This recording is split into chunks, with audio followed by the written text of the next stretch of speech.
Diane di Prima, who died in October 2020, says, quote, saw the role of the poet in modern times to be the creation of a visionary poetics, rooted in the hidden spiritual traditions which may rejuvenate and bring humans to a higher state of love, joy, community, and awareness. So concludes David Stephen Calonne in his brilliant book, Diane di Prima, Visionary Poetics and the Hidden Translations. David is a senior lecturer in the Department of English Language and Literature at Eastern Michigan University. He's the author of several works, including Our Crumb, Literature, Autobiography, and the Quest for Self. William Saroyan, My Real Work is Being, The Spiritual Imagination of the Beats, and biographies of Charles Bukowski and Henry Miller. He's also editor of 5 volumes of uncollected Bukowski stories and essays, as well as Conversations with Gary Snyder and Conversations with Allen Ginsberg, both published by University Press of Mississippi. David, just a real joy and privilege to be able to chat with you, and I'm stunned by the level of scholarship. It's amazing. Oh, well, thank you. I kind of became possessed by di Prima. I was teaching a course in beat literature. Of course, I had read her, but as I started to delve into it, it just opened up more and more doors. I was thinking I should tell you at the beginning, I'm a bit of a strange creature. My mother was interested in esoteric and mystical philosophy. She was an Armenian, born in Calcutta, but came to California when she was a child and lived in the San Joaquin Valley. And she had a big influence on me in the 60s, obviously, because she was meditating and doing yoga and reading Uspensky and Blavatsky. And then my father was a French atheist intellectual.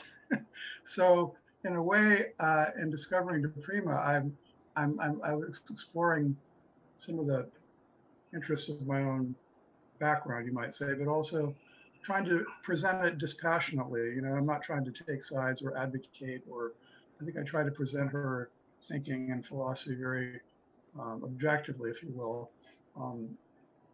So anyway, yeah, it's scholarship, but it's also, it's coming out of, in a way, my own interests also. I read to my older daughter as a bedtime story The Strange Life of Ivan Osakin, Aha. a Uspensky classic, which I love so much, and I probably should read it to my younger daughter. So, when did you first encounter di Prima's work?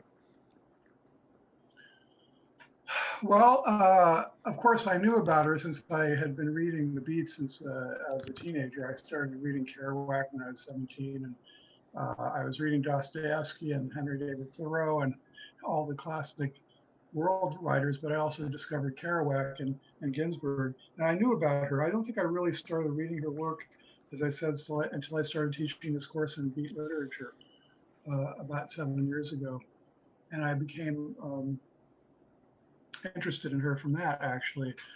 First, I read the poems.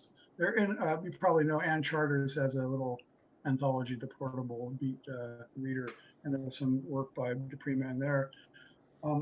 And I started to see these links between her interest in mysticism and Gary Snyder and Buddhism and Michael McClure, and obviously in Kerouac and Ginsberg. And that's how Spiritual Imagination of the Beats came out in 2017. That's published by Cambridge. And I had a chapter on di Prima there. And I realized at that point, I just opened up a small window into this huge mansion, if you will. And so I really started to go to work reading her much more during that period. I'd say it's from 2016 up till a few years ago. And I had to send off to a lot of small, you know, publishers and used bookstores. And it took a while to accumulate because she was very prolific and a lot of them were small press publications. And of course, I'm fortunate to be here in Ann Arbor. So there's a great university library down the street, University of Michigan. So it was a bit, but she's very prolific. And so there was a lot to read, but I tried to cover just about everything up till, well, she hadn't died when the book came out. She died, my book came out in 2019. I guess, what was it, last fall she died, I think, right? So. A real underappreciated poet. Yes, yes, and I tried to take some account for that of academic fashions. I'm puzzled by that myself, I think to some degree. But I think if people who study the reception of art, why certain painters or composers, I mean, you probably know Telemann, during Bach's lifetime, he was not considered to be famous and great. Can you imagine Bach? And there are other great, many cases, of course, in the history of painting and the other arts. But I think what is it that, I mean, you could tell me what you think. I think it's sort of some academics gain a certain amount of cachet, and they make pronouncements and say this person is important, and that person gets put in the anthologies, and then it kind of happens through that. Or I was wondering that about art dealers, because I've just written about Robert Crumb, for example. I think he's a great artist, and he started to get picked up by the museums, not too long ago. And so once the museums start to say, oh, Crumb isn't just an underground artist, he's really an artist, and then people start to take him a bit seriously. So I think there are all these funny forces that go into it. And also she was a woman. I guess maybe that's the obvious thing, overshadowed by the male beats. Maybe that's what was a large reason why. Also, one other thing, I think she consciously avoided, or not avoided, but didn't seek to promote herself. I mean, she wasn't in there trying to get into the university crowd and publishing. And I think she was just following her own inner light. And I think she didn't play any games. I think, that's another reason maybe. No, I think exactly. I was about to say what you said near the end there. Didn't play any games. She did not play the game. If someone wanted to, for instance, edit her work in such a way that she didn't appreciate, she didn't go along with it. She says, "All right, don't publish the book." I mean, there's an example. I forget what book it was. An early book, maybe Dinners and Nightmares. I'm not sure, but it was an early book, and she had a certain vernacular that she wanted documented in there, and they wanted to change it, and she said no. Yeah, another good example is Calculus of Variation, because she had a interest by James Laughlin at New Directions, and he wanted her to rewrite it. And at that time she had been experimenting with LSD. I don't know if she had taken LSD at that time. I think she had. Anyway, the book came out of this sort of mystical kind of thing, and she wanted it to be free form. She didn't want to change it. She decided she didn't want to edit it, and so that opportunity slipped away. I mean, if she had been published by New Directions, that would have been a feather in her cap in the literary establishment. So that's another example where she didn't compromise. Hmm. The fact that she was Italian, I think, is important to note. We think of it in a different way now. Italians were considered second class citizens, at least 50 years ago. I can tell you the slurs that I knew growing up in Chicago, and now in our time might be considered to have white privilege when you think about it. Yet her culture, her gender queerness are all factors that really help shape her life. That's right. And I think, yeah, it's interesting that Ferlinghetti and Corso were also Italian, but you're right. I mean, I'm half Armenian, so I was called names in Los Angeles because my skin is a little bit darker uh, than white people's skin. But yeah, I think you're right. She wrote in as you said, the early books are in the vernacular, and then I mean, the beat vernacular, and the beats were ostracized by the academic world. So, but then that only lasted till the early '60s, and then she shifted into this full blown, mystical mode. I think where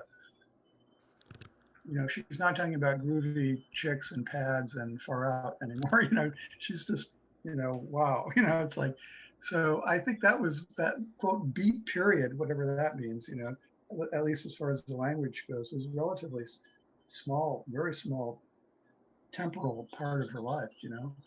Hmm.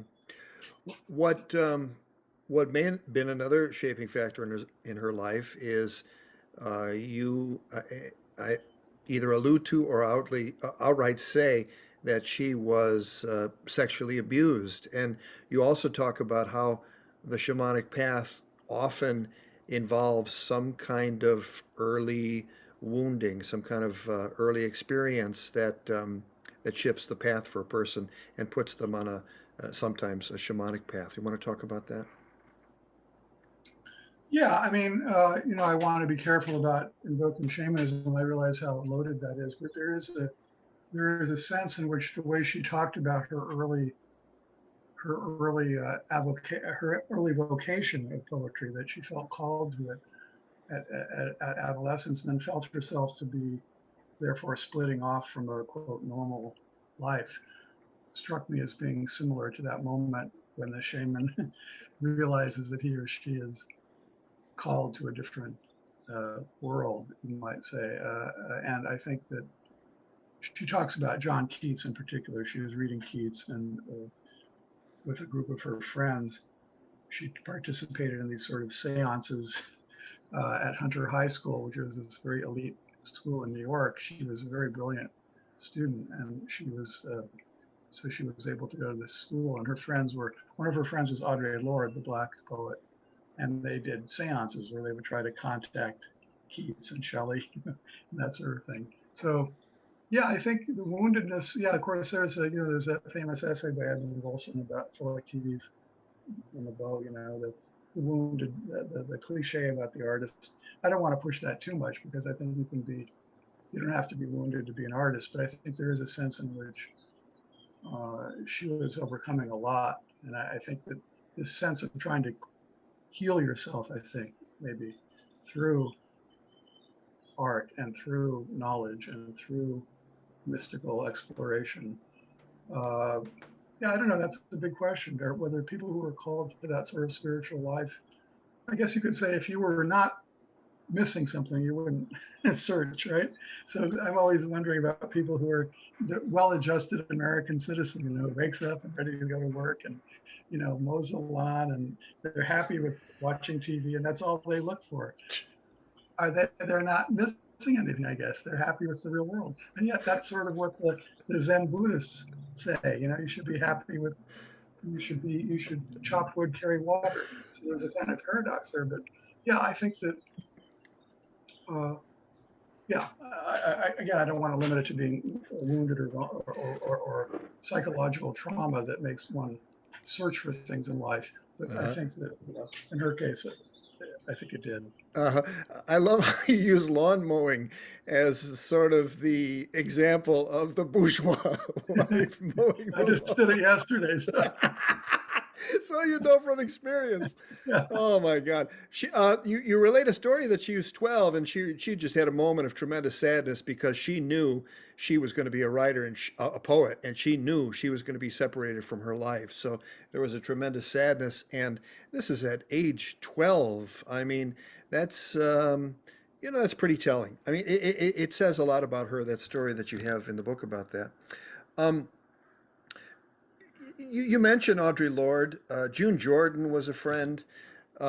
She was romantically involved, had a child with Mary Baraka before he was a Mary Baraka, when he was Leroy Jones.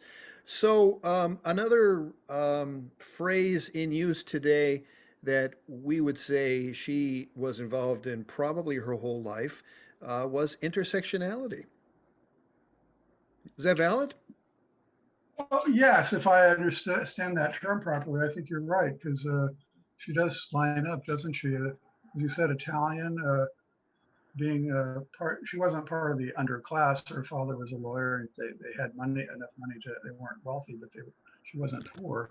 But she chose the life of poverty in many ways, and Italian poverty. Her sexuality was multiplex, you might say. And then the anti-establishment, the refusal to accept monotheism and Western religion. You know more about intersectionality than I do, but I think it's along race and class and gender, right? Is that the Race, class, gender, sexual orientation. I mean, people who are outside. The term is BIPOC now, Black, Indigenous, and people of color, and those were her people. And she also came out of an anarchist tradition. We right? think about when we think about anarchists now, we think of people in Portland busting up a Starbucks, but she was a real thing. She came from a lineage, really, of anarchists. So there's a whole different vibe to that. Carla Tresca, and interestingly, Emma Goldman, who I've written a brief biography of Henry Miller, and Henry Miller was a great fan of Emma Goldman. The whole, yeah, and she writes poems about Sacco and Vanzetti, and yeah, she was very much in that tradition of, as you said, from her grandfather who introduced her to that, to Domenico, Mm-hmm. who took her to the anarchist rallies. Imagine she's a four-year-old girl, and he's reading Dante to her and taking her to the opera and anarchist rallies, and that really had an impact on her. You know, that shaped her. Oh, and Giordano Bruno. I talk a lot about him, the Italian philosopher. She was exposed to him and to Machiavelli and to Dante. Those were the trilogy of the trilogy of great Italians she knew about from a young age. But yeah, I'm glad you mentioned the anarchism. And when she came out west to San Francisco in 1968, she got involved with the Diggers, and she started going around in her VW bus and giving food to poor people. And I mean, she was the real thing. She really did it. You know, she wasn't an armchair liberal who sort of talked about it. You know. Yeah. Well, since you talked about the Diggers, that's a really important chapter in her life. And that goes along with a phase in her life where she was writing revolutionary letters. And But this is a real interesting project because she realized some of that heady stuff, some of the stuff with arcane references, which we could probably say came out of Pound, which we could talk about the Pound angle in a moment. But she realized that wasn't going to go over with people on the street. So she had to create something that was more of a street poetry that would get across, and it's really remarkable. In fact, you can find the second edition of Revolutionary Letters online as a PDF with the same spirit of I don't own this. You want to make copies of it, go for it, kind of thing. So very much a Digger thing. So maybe you could talk about who the Diggers were and what exactly she did. And I love stories of Mary Norbert Cordy, the beaten nun, taking food out of the convent and delivering it to the Diggers in Diane di Prima. It's just a beautiful kind of vibe that you get from that San Francisco, which is long gone. right, Silicon Valley, where have all the flowers gone? And when you're going to San Francisco, be sure to wear a flower in your hair. I remember that song. What was that, 67 or 66? Or when you go to San Francisco now, make sure you bring your laptop with you. You can't bring your Google glasses; those things didn't pan out. But whatever you bring your iPhone. Of course, we'd bring that anywhere. Yeah, the Diggers. Yeah, so I'm not an expert on the history of them, but I believe they were a British group back in is it 1600s? The original Diggers, yeah, and the Diggers in San Francisco with people like Peter Berg and Peter Coyote and other real accomplished uh, anar- anarcho-leftists who created an amazing legacy. If you look at Peter Berg and the legacy of bioregionalism, which is a huge influence on the work that we do out here, that's just one example. And Peter Coyote, who later became a Zen priest, another, and of course an actor who was in what E.T. So you had some pretty potent people in that movement, and she was part of it. In fact, Peter Berg said you quote something in the book about saying that she was an integral part of the Diggers because of her skills in poetry.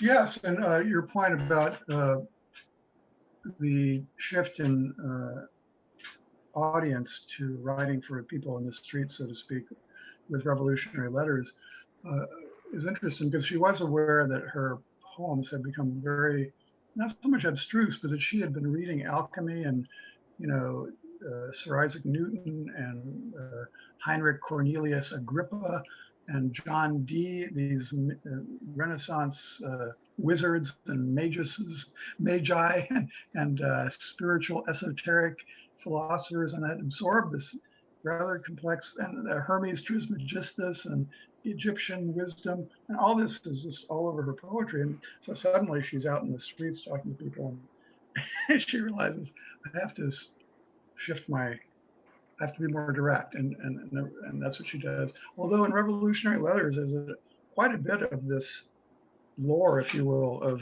esoteric, or I don't know what to call it. I struggle with that. Heterodoxy, esoteric, mystical, theosophical lore, which comes through in the Revolutionary Letters. She mentions Bruno, but she speaks directly. She doesn't use any fancy jargon. So yeah, and I think she,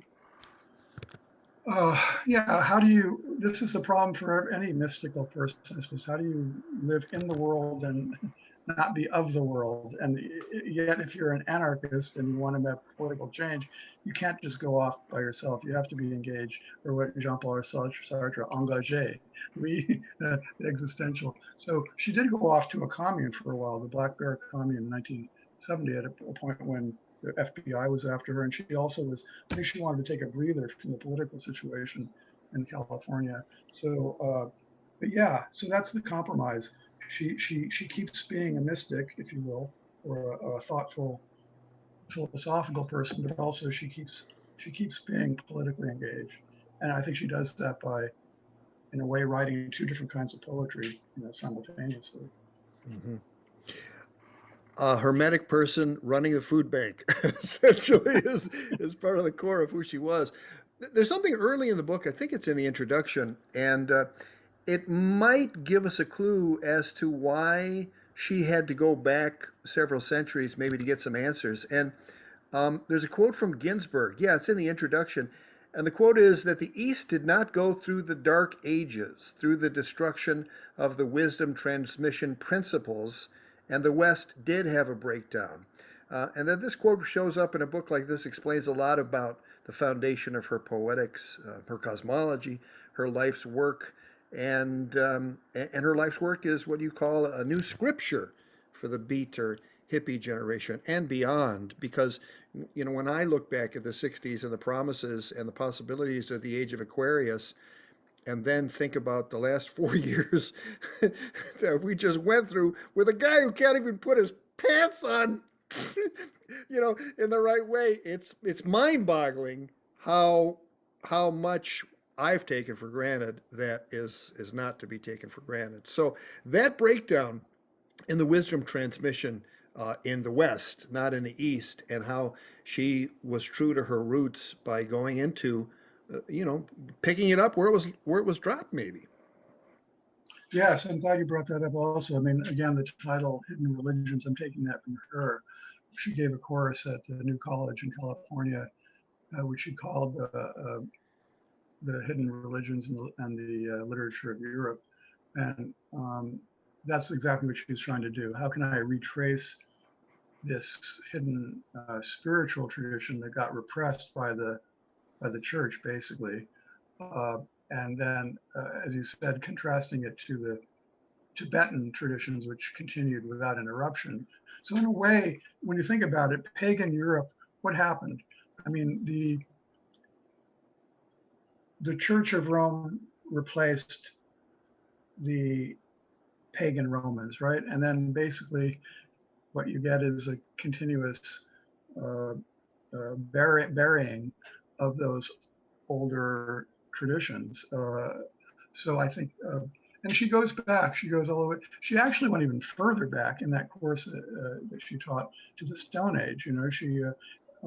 She wanted to go all the way back to the beginnings of the classic after the Stone Age, which is the matriarchy, right? The goddess figure, which was overthrown by the male patriarchy. So she's trying to do that also in those courses she gave, all the way back to the beginnings of culture. How can we trace back to as far back as we can the seeds of a kind of a revolutionary, egalitarian, communal, spiritual tradition, I think, in a way. That's what she's trying to do. And by spiritual, I don't like that word either. I don't know what other word to use, but let's call it, it's not that it's irrational.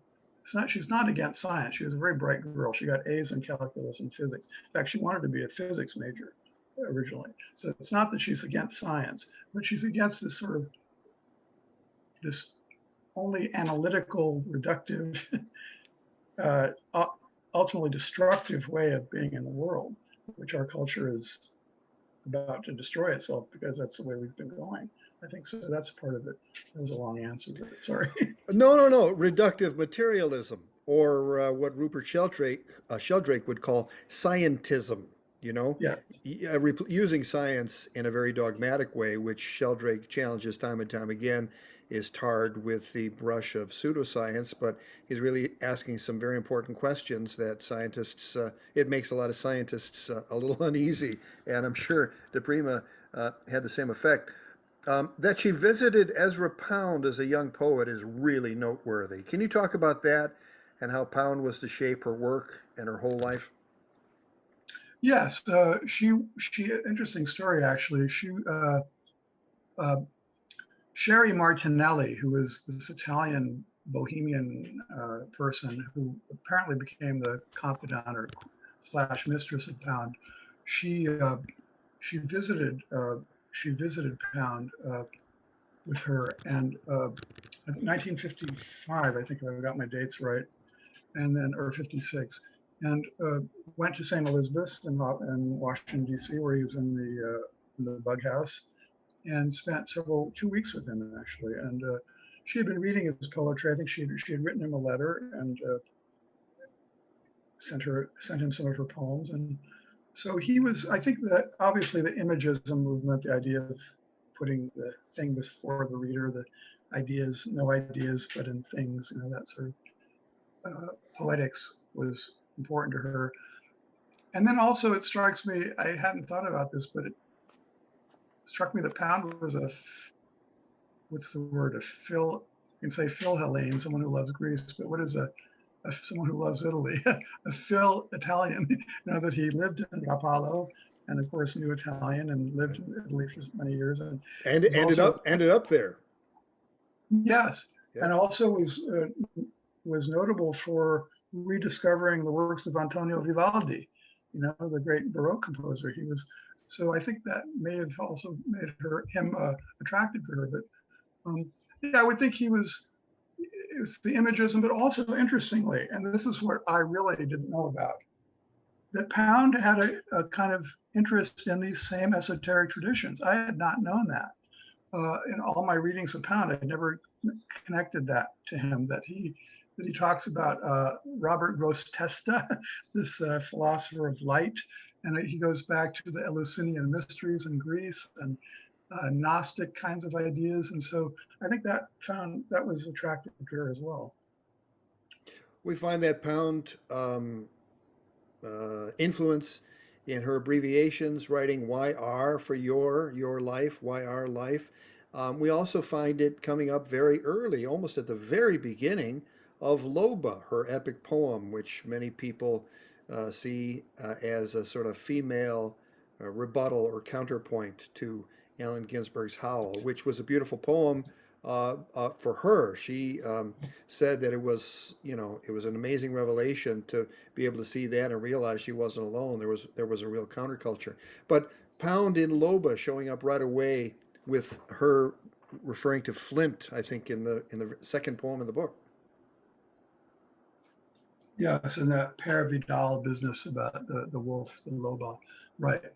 So that must have those things. That was an interesting story. How she talks about how Loba began. That she'd been teaching in that Indian reservation, Native American reservation school, and also that I don't know if I mentioned this, but she saw how horribly treated, what horrible lives the Native Americans had. She was in Wyoming, and so maybe being in Wyoming and seeing all that horror, somehow I don't know, all this came together. The Loba, this image of the ferocity and the female ferocity, and then maybe I speculated that Loba is the wolf in Rome, obviously with Romulus and Remus, who the famous sculpture of them suckling on the breast of the wolf. That this goes back to Italy as well, but. Yeah, all that came together suddenly. The idea of also after second wave feminism, as they call it in the 70s, right? So I would say the feminist question. I don't like that word feminist either, pardon me. But the, the struggle for the liberation of women in the early 70s, and then the Loba image of the wolf and the ferocity. And I think she says somewhere something about contacting the feral, her own feralness, right? So all that comes out there. I was asked by a high school teacher at Auburn High to stop reading Loba, the first poem in the book. Fetus you tore out stiffens in snow. It rises like new moon. You moan in your sleep. Do you wander? And I think the teacher's like, she said something like, I think we've had enough images now. You got my appetite. There's so many wonderful, oh, moon sisters, all that stuff. It's beautiful stuff. And Yeah. also, I did some homework with all that I is you and you are I, and this wonderful kind of sense of what Martin Buber calls the I-thou relationship, which he does so beautifully. Yeah, So you really get into that. I mean, when you see 63 notes for a chapter, it's like, oh shit, this guy's packing it all in. Yeah, very impressive. Um, Poems are angels come to bring you the letter you wouldn't sign for earlier when it was delivered by your life. I just love that poem, and isn't that beautiful? it's beautiful. And I was reminded of it again when I read the book. You know, you've mentioned so many different people here. If we look at the esoteric traditions and modes to which he was exposed, which he went into, we'll be here for weeks. You mentioned Giordano Bruno, Thelonious Monk, John Cage, alchemy, Merce Cunningham, Robert Rauschenberg, Carl Jung, the I Ching, Vajrayana Buddhism, Robert Duncan, Native American traditions, Gnosticism, peyote, LSD, paganism, polyamory, Hinduism, the diggers. It goes on and on and on and on. Buddhism became the key path. She sat, she studied with teachers. You talk about this in the book. What most intrigued you about all these investigations? That she ended up as a Buddhist, or what was it? That's a good question. I think she may have self-identified as Buddhist at the end. But well, there's an interesting quote that I have where I think she's talking to Chogyam Trungpa from the Naropa school, the guru of Ginsberg. And she's at this point where she's thinking about studying Tibetan Buddhism more deeply. And she says to him something like, I'm reading John Dee and these and the magicians of the Western world, and I'm not going to give them up for Paramhansa, Not going to give up Paracelsus. I'm Paracelsus, yes, thank you. That's right. And he says, no problem, you can keep them both. And I think she kept them both in the end. I think they're both equally important. So I doubt she wouldn't say I'm a Orthodox Tibetan Buddhism and I reject the Western magical tradition. I would say they were both equally important. Yeah, the Krishnamurti said the truth is a pathless land. So she found that with all those different paths, she found the way to that, I think. In fact, one of her first visits to San Francisco from New York, I think it was 62, she met Shunryu Suzuki Roshi, who founded the San Francisco Zen Center. And at her first meeting with him, she was instructed to form her deepest question in such a way that would express the totality of her understanding at that moment to her teacher. The beginning of Big Mind. She's in her 20s when this happens. And it says a lot, the company we keep. And here she is in her 20s getting hit with a question like this. That one story says a lot about who she was and who she became, I think. Yeah. Yeah, absolutely. That's a striking moment when she sees in his eyes this. This is an interesting thing you mentioned earlier about the tradition of. I've forgotten the term in Buddhism, but the tradition is passed hand. Transmission. Transmission, yes, and there's another term for it of. The lineage, the Dharma lineage. Yes, and when you think about it, it's a bit like classical musicians talking about the idea that they studied with the student of Liszt, or Freudians who say I studied with one of the students of Freud or Jung, Jungians. But there is that continual, as you said, continual transmission. So there is something powerful, I think, when she met Roshi, when she met Sunru. I have to keep it straight because there's Sunru Suzuki and then DT Suzuki. When she met him, that she, yeah, I mean, it's the real thing. I mean, let's face it. I've met, how many geniuses have I met in my life? I met Roy Harris, the composer, when I was a student at UCLA. I took a couple of courses with him. He was a genius, and you feel it, So, and Allen Ginsberg, I met briefly. I would say he was a genius. So I think there is a kind of, I don't know, what do you call it? Spiritual genius, or, whatever it is. They have a nimbus, Yeah. Another connection I think worth investigating is Charles Olson. She took acid with him.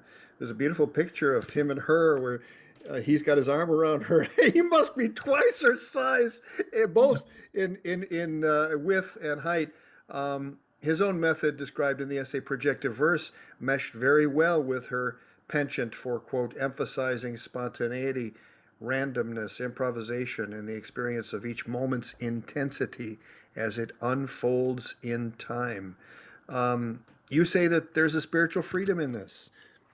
Are you quoting me there? Yes, I think so. Yes, absolutely. Emphasizing spontaneity and the experience. This is great. The experience of each moment's intensity as it unfolds in time. I mean, Right. fuck. I think Olson wished he would have said it that well, but there was something to be said because of the spontaneity. She loved Monk. She loved John Cage and Merce Cunningham and that notion of chance. So this notion that you had to tap into a force that was greater than your ego. You don't have to call it Almighty God necessarily. Olson himself in Projective Verse referred to the single intelligence. What he didn't say was he went to church, to Catholic church every Sunday, so it was pretty devout, but he knew even in 1950 you couldn't say God because it's going to be immediately thrown into the wastebasket, and you can imagine 71 years later what it sounds like. But the connection with Olson, I think, is worth discussing. Yes, as you said, they met and went on a trip together.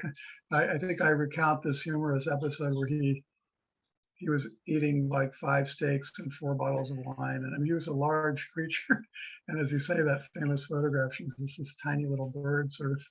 But I think it started with the Floating Bear because he sent her poems, and she would copy them. She would type every poem that came, and I think she even says this, that she learned a lot about style and poetics by typing his poems out. And I think I didn't know this either when I set out writing the book, is just all the filigrees of Olson into the counterculture. I sort of thought of him as this separate Black Mountain guy who was kind of, as you say, Projective Verse and separate. I hadn't realized how intimately that he had taken LSD with Ginsberg, with Leary, and that he, in fact, I've just finished writing a book about the beats in Mexico, and and Olson was one of the guys, on the forefront of trying these substances that the beats had brought back from Mexico, and then so anyway, there's that connection, the mystical experience. He also wrote this, was it a play all about Apollonius of Tyana, who was this guy around the time of Christ who was a wandering kind of mystic figure who did miracles. So I think she liked that about him very much. In fact, she sent him books about these esoteric topics. I think I mentioned that somewhere, about something about Tantra, I think, Buddhism. She sent him a book, The Serpent Power, I think. So she was sending him material about it. So there's that, the Poetics, as you say. Yeah. And she has a poem called Rant, where she quotes from Olson, finding out for yourself, history, histain in Greek, to inquire, right? She quotes him. Yes, and the polis is central or something like that. Yes. Yeah. You mentioned her teaching at New College of California, and is it? I think it's in your book that it's that New College of California is looked at as Black Mountain College 3. SUNY Buffalo gets BMC 2 because Olson went there and Creeley taught there for many years, and that was very much a center of Black Mountain. They have William Carlos Williams archives, and so very much in that tradition. But New College of California extended, I think, what Black Mountain was doing. And you mentioned her syllabus. Some of the stuff she was having her students read was some pretty far out and really out there work. There's not going to be places, educational institutions like this anymore. I mean, these are relics, are they not?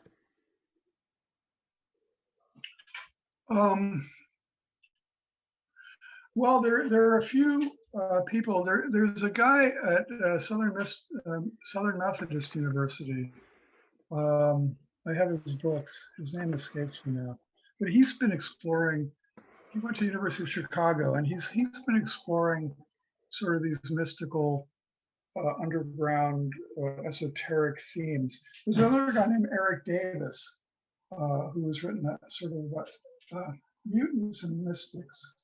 Is the author, is the book I'm thinking of. Let me see, let me get up just one second. Yeah, his name's Jeffrey Kripal, and he has a book exploring like comic books and the way these esoteric themes, the paranormal, science fiction, and the superhero comics and the paranormal. So there are scholars looking into this, and there's another guy named Wouter Hanegraaff. He's at the University of Amsterdam. He's done these large books on the esoteric tradition.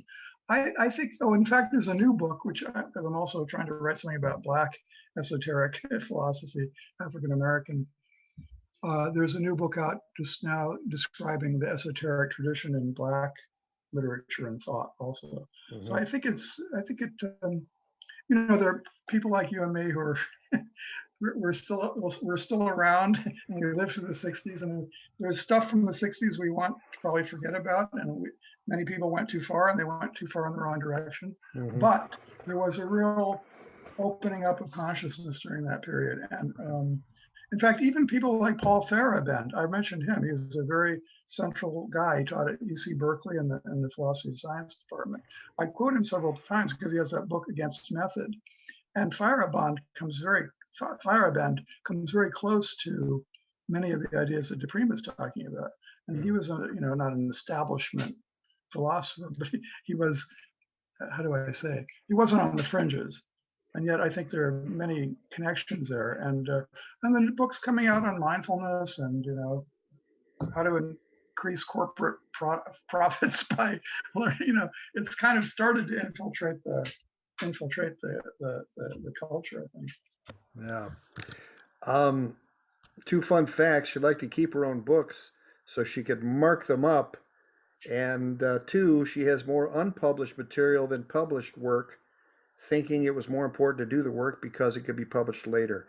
She's either left a treasure trove or a mess for her partnership and Amil Al-Khaleh, her literary executor. I do the same things. I was really deepening my affinity with Diane and regretting that I did not get to know her better because, you can see behind me, look at the background there. That's part of the poetry collection right there. I love writing through them, when I'm going through your book. I mean, you could see some of the notes for potential discussion I make in them, and the library frowns on that kind of activity, and I understand, and I like to do it, and it helps me. It's my process, and that's the way it goes. But that and all the unpublished stuff. I mean, you try and, like you note all the different special collections library where she scattered her stuff, probably because she needed the dough and knew she could get some money.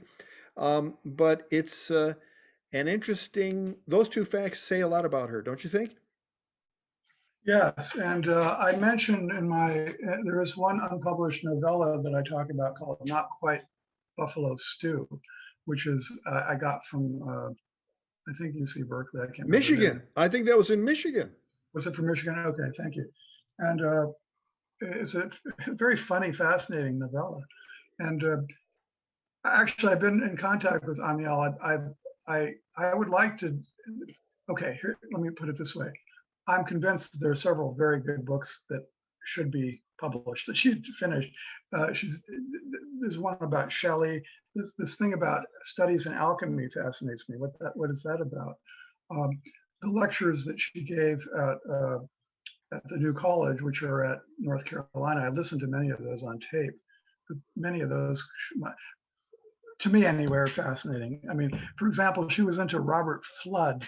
I mean, does anybody know who Robert Flood is anymore? But he was one of these British kind of Renaissance mystics and alchemists. And I found out the other day that Anselm Kiefer, the German artist, is very much into Robert Flood. So anyway, she supposedly did a translation of some of his Latin texts. So anyway, all that stuff fascinates me. So knock on wood, I would like to look into that. We'll see what happens. What do you think your legacy is going to be? I think that as the Beat generation continues to become part of the academic being taught in colleges, that she'll become more and more better now. And my sense is there's a new. This is something that I can't find anyway, but there's a recent book that came out on Beat teaching Beat literature. So I think that will help to familiarize people with her work. I don't know. I'm a poor prognosticator of literary. I wrote my first book on William Saroyan. Like I said, I'm half Armenian, and Saroyan I think was a terrific writer. He was in the anthologies. He was in my high school anthology, a play called The Oyster and the Pearl, and he sort of disappeared. Right? Why? I don't know. So I can't predict. I'm hoping people will enjoy her as much as I do. In a way, my grandfather used to say, "De gustibus non est disputandum." You can't argue about taste. Some people like cauliflower. Some people hate it. I hope they enjoy her and they discover her. What's his name? Ovid says, "Libella habent sua fata." Right? Books have their own fate. So yes, hopefully Diane will. Let's pray to the Buddha or to the Zeus that people discover her and enjoy her. But your guess is as good as mine. Thanks for your efforts on this. This is a brilliant book, and I recommend it very, very highly. Thank you.